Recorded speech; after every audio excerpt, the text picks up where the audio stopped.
Assalamualaikum warahmatullahi wabarakatuh. Apa kabar saudaraku semua? Semoga senantiasa dalam keadaan sehat. Kita bersua lagi di Monolog Enar Asa Channel, edukasi, inspirasi, solusi.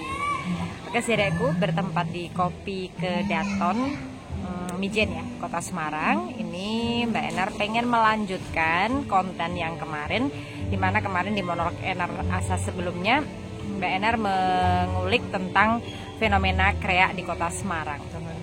Dan alhamdulillah saya harus mengapresiasi kinerja dari Reskrim atau satuan dari Polrestabes Semarang yang alhamdulillah telah menangkap dua gangster ya.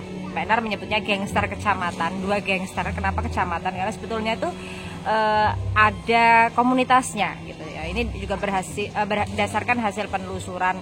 Saya coba tanya-tanya anak-anak di usianya dan lain sebagainya, anak-anak tongkrongan ini, dan itu memang fenomena kreak yang sangat meresahkan ini ternyata ada komunitasnya. Dan terima kasih Polrestabes Semarang telah menangkap dua gangster kreak tersebut dan 3 orang pelaku yang menjadi dalang ataupun aktor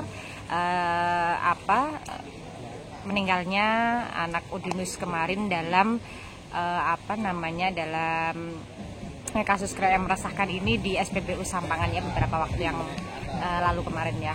Oke saudara, yang ingin Mbak Enar soroti pada kesempatan kali ini adalah tentang pentingnya peran keluarga untuk tumbuh kembang ataupun untuk baiknya anak dalam kehidupan bermasyarakat.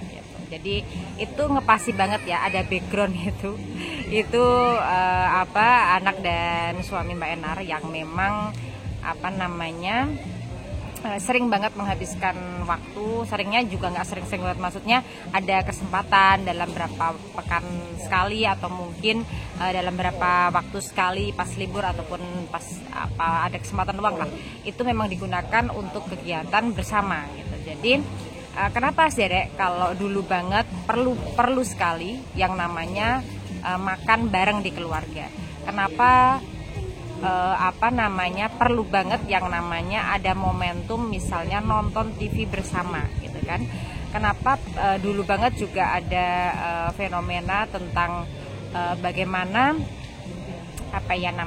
keakraban. Misalnya Dek semua ada di meme tahun 90-an ataupun nostalgia itu kan.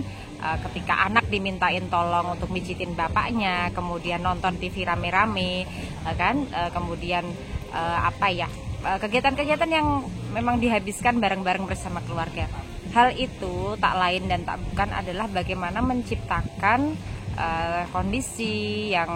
situasi yang nyaman gitu di dalam keluarga itu sendiri. Dan sering sekali Mbak Enar sampaikan spill kepada saudara bahwa baiknya masyarakat itu adalah baiknya keluarganya. Kalau keluarga itu baik pula masyarakat. Sering kali Mbak Enar mengatakan seperti itu.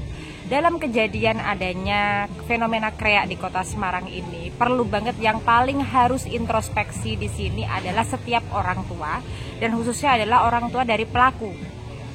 Jadi kalau boleh di sini Mbak Enar menyampaikan, meskipun undang-undang pidana anak ya itu sangat ramah terhadap anak bahkan pelakunya, sehingga biasanya tidak mendapati jeratan hukum, melainkan hanya sebatas direhabilitasi atau mungkin ya mendapati jeratan hukum yang sifatnya ringan, ya kan, dipiring dan lain sebagainya, tindak pidana ringan, tapi dengan kelakuannya yang tidak ringan karena kelakuannya itu sampai menghilangkan nyawa seseorang. Tapi pelakunya adalah di bawah umur. Nah ini repot kan begitu. Nah, ahli hukum semoga bisa mengkaji ini, dan pihak Polrestabes Semarang juga bisa menghadirkan saksi ahli ya, yang artinya memang expert di bidangnya, di bidang hukum, sehingga bisa memberikan jeratan yang paling setimpal dalam kasus ini supaya tidak terjadi lagi di kemudian hari, agar kreak-kreak di Semarang ini benar-benar bisa dimusnahkan. Nah balik lagi, siapa yang paling harus berperan terhadap si anak ini? Kalau ini pelaku adalah orang tua yang bersangkutan, ya kan?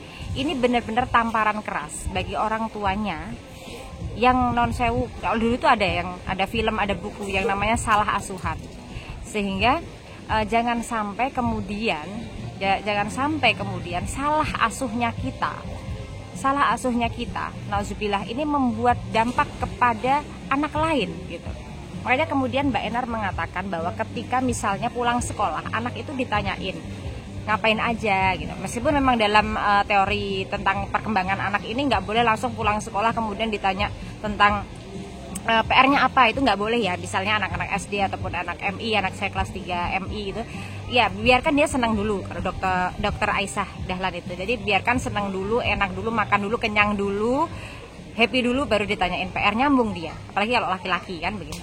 Nah sama, kemudian balik lagi bahwa kalau anak-anak kita misalnya SMA atau anak kita udah gede lah ya, sudah puber, udah SMP ke atas, kita tanyakan apa aja nyenengin nggak di sekolah gitu. Kita jangan lupa juga bertanya tentang